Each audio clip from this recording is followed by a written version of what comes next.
Hi, this is Matt with AppliancePartsPros.com. Today we'll be showing you how to repair your appliance. Remember, anytime you work on an appliance, make sure it's unplugged or the circuit breakers are off so there's no chance of electrocution. Also make sure you turn off your hot and cold water supplies. In this video we're going to show you how to change out the sound dampening ring. It's going to be a very easy repair and should only take you a few minutes to do. If you already have one of these, great. If not, you can click on the link below or order from AppliancePartsPros.com. When you open up the package, you'll find a new sound dampening ring. The main reason you'd be changing out the sound dampening ring is if you found it laying on the floor underneath the washer, or you were in there working on something else and saw it laying on the floor. Many people confuse this for the belt, but it's not a belt. It actually mounts on the brake shoe housing and absorbs the sound of the brake shoes rubbing on the housing. First we have to go ahead and open up the washer lid to gain access to the inside of the washer. We have to go ahead and remove the fabric dispenser. Our particular model just pulls off. Other fabric dispensers may have a lock ring that you have to pull up on to disengage and then lift up on the fabric dispenser, and then there's probably going to be a cap underneath it. You'll have to pry off the cap with a flathead screwdriver. Most models have a dust cap. We need to pull it out so we can get to the agitator bolt.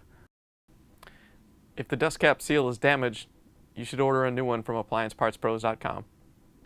Underneath the dust cap is the inner agitator assembly and the agitator hold down bolt. So grab your 7/16 inch socket with a long extension.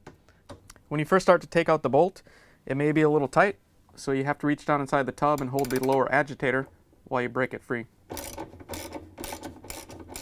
Once you feel that the bolt is all the way out of the threads, lift the agitator out of the washer. Some models, once you take the agitator off, have the little retaining clip and a plastic piece down in here. So just grab your pliers and pull that off, and then lift the plastic piece off. We need to remove the fill hoses so we can lay the machine down. Grab your channel locks and break them free. Once you have them loose, you can just turn them by hand.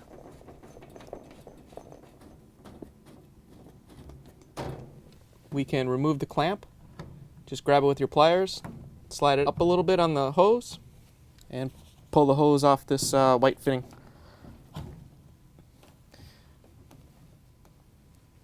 We're going to have to lay the machine on its back for this repair, so go ahead and grab a towel and put it down on the floor to protect the floor from the washer. When you're putting the washer down, it's very heavy, so get some help if you need it.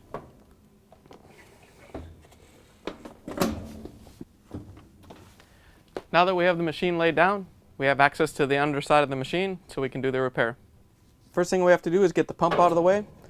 It's held in by these two clips that we can pry off with our flathead screwdriver. Once you get them off, just turn them 90 degrees and the bottoms will come out of the motor. There's one on the bottom and one on the top.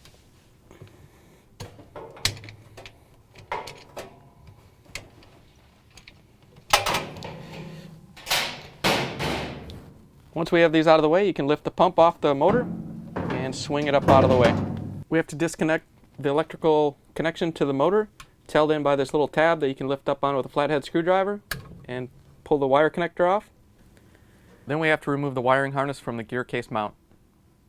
So you take your flathead screwdriver, pry this little clamp out, and get the wires out of there. The gear case is held in by 3 bolts. 1/2 inch. Let's go ahead and remove them all.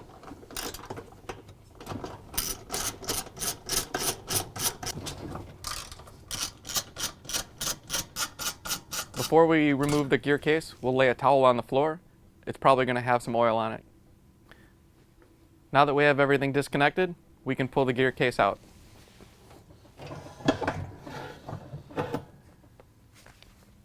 Now that we have the transmission out of the way, we can get to where the sound dampening ring goes.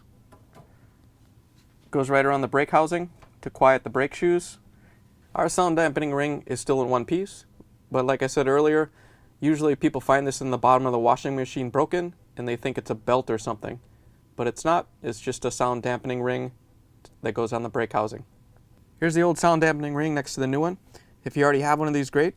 If not, you can get it at AppliancePartsPros.com.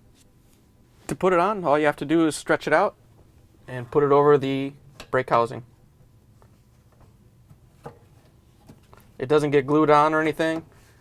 It just sits there and is held on in place by tension.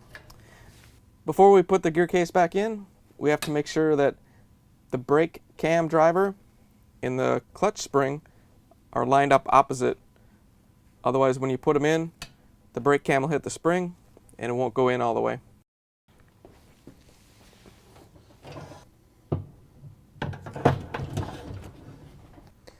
When you push it down onto the mounting legs, they have little lips on them. So once you seat it, you don't have to worry about it falling off.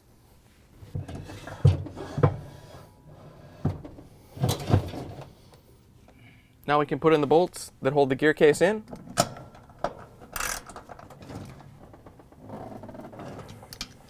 Next we can reroute the wiring harness through the wire harness clip.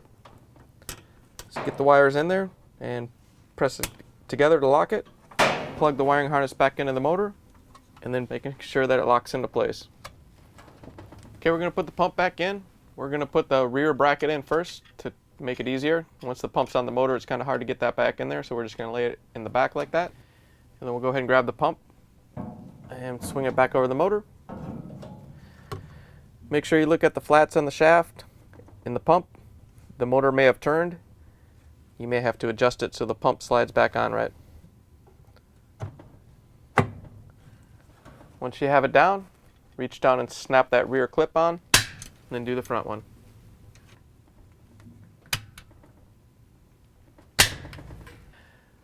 Okay, we have everything reinstalled.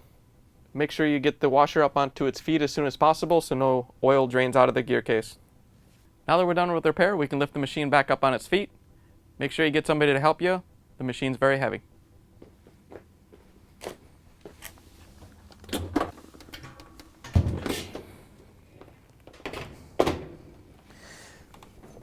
To install the hoses, carefully thread them onto the water valve. Make sure you don't cross thread them and strip the valve, otherwise you'll have to replace that. Tighten it down by hand and then snug it down with your channel locks. To install the drain line, just push it onto the white fitting till it seats, and then grab your pliers and move the clamp down into the clamp section.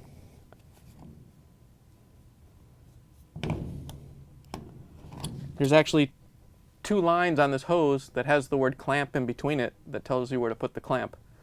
So make sure it's right there so it gets held on properly. Now that you have the machine reassembled, you can go ahead and plug it back in, turn the water back on, and take it for a test spin. Thanks for joining us for another successful repair brought to you by AppliancePartsPros.com. Check out our other repair videos on our site, Facebook, and YouTube.